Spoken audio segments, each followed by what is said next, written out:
Welcome back to LQA. Today we're going to talk about Scotch versus bourbon, what every hotelier should know. Let's get into it. First up, we have Scotch.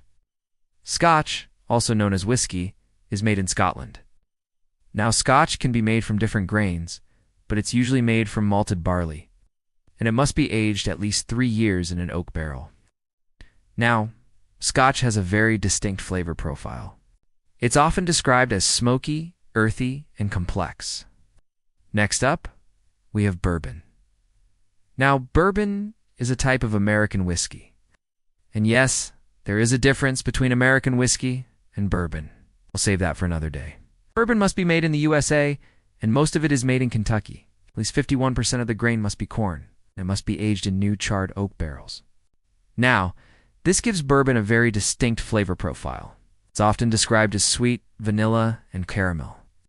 Now, when it comes to our guests' preferences, some will always ask for a Scotch, some will always ask for a bourbon. But many will be swayed by the smooth sweetness of the bourbon. Now, this doesn't mean they don't like Scotch.